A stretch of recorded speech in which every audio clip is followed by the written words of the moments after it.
ماں سے مطالبہ کیا، ماں نے حضرت عمر سے مطالبہ کیا کہ عید آ رہی ہے، بچے کپڑے مانگ رہے ہیں۔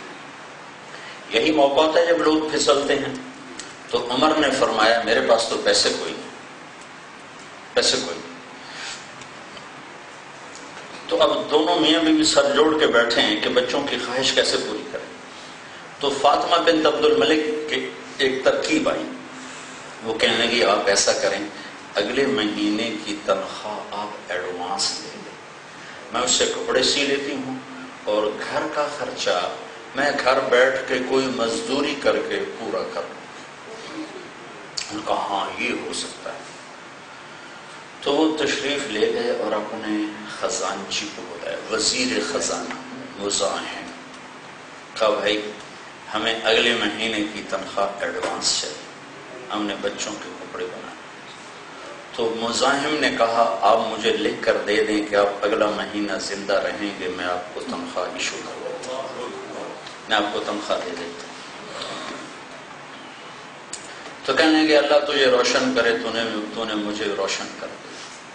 اور گھر آ کر کہا فاطمہ میرے بچوں سے کہہ دو کہ تمہارا باپ کپڑے لے کے نہیں دے سکتا۔ اور یہ اس وقت کی بات ہے جب 3 بر اعظم میں زکوٰۃ لینے والا ایک فرد باقی نہیں بچا، یہ اس وقت کی بات ہے۔ لوگ زکوٰۃ لے کے نکلتے تھے اور لینے والا کوئی نہیں ہوتا تھا۔ جب عید کی نماز پڑھائی اور سارے سرداران مملکت اور شاہی خاندان کے لوگ ملنے کے لیے آئے، جاہو جلال بنو امیہ نے کر کے دکھایا ہے، تو حضرت عمر کے بچے بھی آئے، تو وہ اسی پرانی حیات میں، تو ان کے ایک بیٹے ہیں عبد الملک جو باپ سے بھی 4 رات آگے تھے تقوی میں، اور ان سے 1 ہفتہ پہلے ان کا انتقال ہوا، 1 ہفتے بعد پھر ان کا والد کا بھی انتقال ہوا۔ تو حضرت عمر کی آنکھوں میں پانی بھر آیا اور کہنے لگے بچوں آج تمہیں دکھ تو ہوگا اپنے باپ پر کہ 3 بر اعظم کا خلیفہ ہو کر ہمیں کپڑے بھی لے کے نہ دیے۔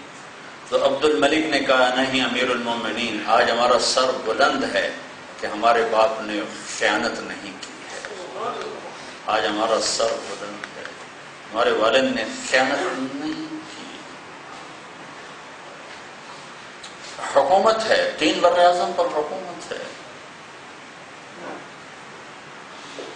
ایک دفعہ گھر میں تشریف لائے تو بچیاں ایسے منہ پہ کپڑا رکھ کے بات کرنے لگی، تو آپ نے بیٹیوں سے پوچھا بھائی یہ منہ پہ کپڑا کیوں رکھا ہو؟ تو گھر میں کام کرنے والی ایک خادمہ تھی، وہ رونے لگی، کہنے لگے امیر المومنین تو نے ساری دنیا کے گھر بھر دیے، تو تیرے گھر کا یہ حال ہے کہ آج تیری بیٹیوں نے کچا پیاز توڑ کے روٹی کھائی ہے، اس کی منہ میں بو ہے، اس کی وجہ سے منہ پہ کپڑا۔ تو عمر رضی اللہ تعالیٰ عنہ بیٹھ کے رونے لگے، کہا میری بچیوں میں تمہیں بڑے اچھے کھانے کھلا سکتا ہوں لیکن میں دوزخ کی آگ برداشت نہیں کر سکتا۔ جب ان کے انتقال کا وقت آیا تو ان کے سالے مسلمہ جن کا میں نے پہلے نام بتایا، کہنے کہ بھائی امیر المومنین آپ بچوں پہ بڑی زیادتی کر کے جا رہے ہیں۔ کہنے کہ کیا؟ کہ ان کے لیے 1 پیسہ نہیں چھوڑا، کیا کریں گے آپ کے مرنے کے بعد؟ تو حضرت عمر نے کہا مسلمہ حرام میں نے کھلایا نہیں، حلال میرے پاس تھا نہیں، تو کیا اوروں کا حق کھلاتا؟ تو مسلمہ نے کہا چلو میرے بھانجے ہیں، میں 1 لاکھ روپیہ ہدیہ کرتا ہوں، فی کس آپ ان کو عطا کرو۔ کہنے کہ وعدہ کرتے ہو دو گے؟ کہا یہاں وعدہ کرتا ہوں کہ ایسا کرو جہاں جہاں سے ظلم کر کے یہ پیسہ اکٹھا کیا ہے وہاں واپس کر دو، میرے بچوں کو تیرے مال کی ضرورت نہیں۔ پھر اس کے بعد سارے بچوں کو بلایا، کہا میرے بیٹو میرے سامنے 2 راستے تھے، ایک یہ تھا کہ میں تمہارے لیے مال اکٹھا کرتا جہاں سے بھی کرتا، خود آگ میں جلتا، دوسرا یہ تھا میں تمہیں تقویٰ سکھاتا اور خود جنت میں جاتا۔ میں نے دوسرا راستہ اختیار کیا ہے، میں تمہارے پیچھے آگ نہیں سہ سکتا، جب کبھی ضرورت پڑے اللہ سے مانگ لینا، اگر تم نیک ہوگے تو اللہ تمہیں ضائع نہیں کرے گا، اور اگر تم برے ہوگے تو مجھے تمہاری ہلاکت کی پرواہ کوئی نہیں ہے۔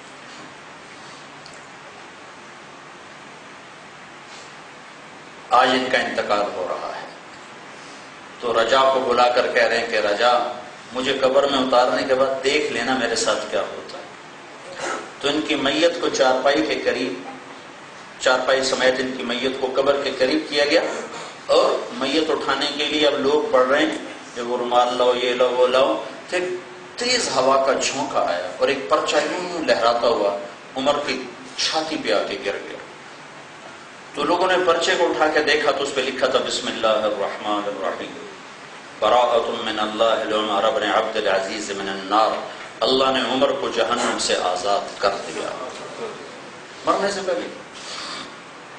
اور پھر ان کو قبر میں ڈالا اور رجانے، اور کہتے میں نے ان کے کفن کی سر کی گرہ کو کھولا تو میں نے دیکھا اپنی جگہ پہ چہرہ فکس، اور کأنہ فلقۃ قمر، یوں لگتا تھا 14ویں رات کا چاند قبر میں اتر آیا۔ 3 بر اعظم پر بادشاہی کر کے اگر ایک آدمی اتنی بڑی جنت بنا سکتا ہے تو اسلام آباد کا تاجر چھوٹی سی تجارت میں اللہ کو کیوں نہیں راضی کر سکتا؟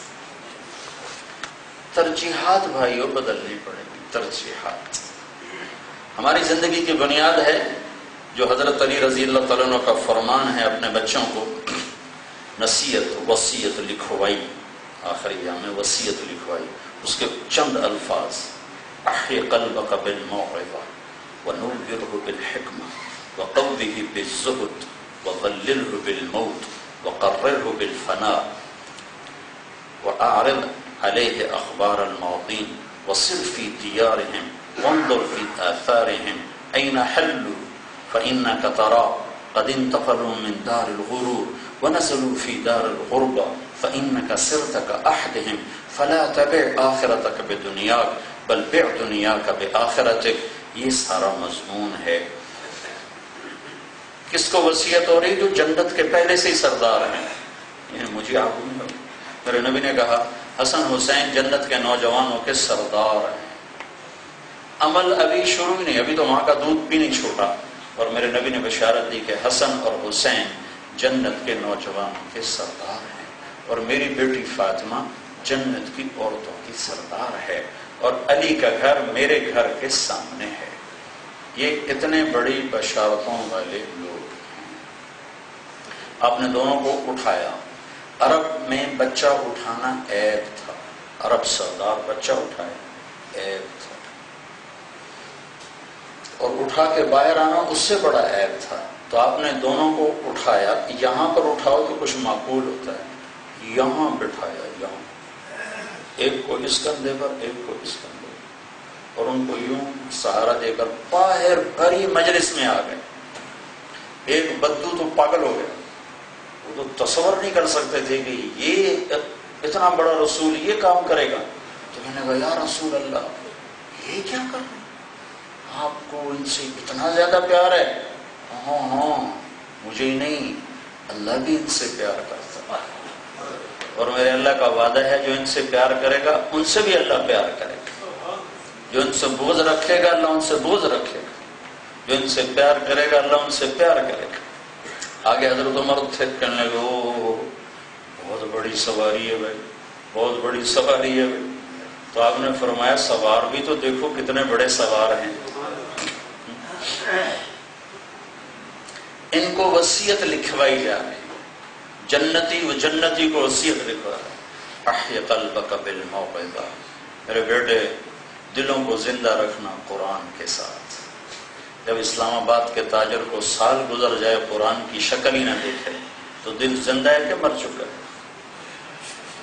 پورا مہینہ گزر جائے قرآن کی شکل ہی نہ دیکھے، پڑھنا تو بڑی بات ہے۔ احی قلبک بالموعظہ، یہ دل زندہ رکھنا، یہ کیسے زندہ ہوتا ہے ابا جان؟ کہ میرے بیٹے یہ قرآن کی تلاوت سے زندہ ہوتا ہے۔ وَنَوِّرْهُ بِالْحِكْمَةِ، اس میں روشنی کے چراغ جلاتے رہنا، اسے روشن رکھنا۔ یہ کیسے روشن ہوتا ہے؟ یہ اللہ کے رسول کی حدیثوں سے روشن ہوتا ہے۔ وَقَوْمِهِ بِالزُّهُدِ، اسے مضبوط بنانا۔ مضبوط کیسے ہوتا ہے؟ ایکسرسائز سے نہیں۔ یہ کیسے مضبوط ہوتا ہے؟ یہ دنیا کی بے رغبتی سے مضبوط ہوتا ہے۔ وَظَلِّلْهُ بِالْمَوْتِ، اور اسے موت کی یاد دلا کر اس پر قابو پانا، اس کو ذلیل کر کے رکھنا، تابع کر کے رکھنا۔ وَقَرَّرْهُ بِالْفَنَاءِ، اور اس سے اقرار لینا کہ تو نے بھی مر جانا ہے۔ وَأَعْرِضْ عَلَيْهِ أَخْبَارَ الْمَاضِينَ، مری قوموں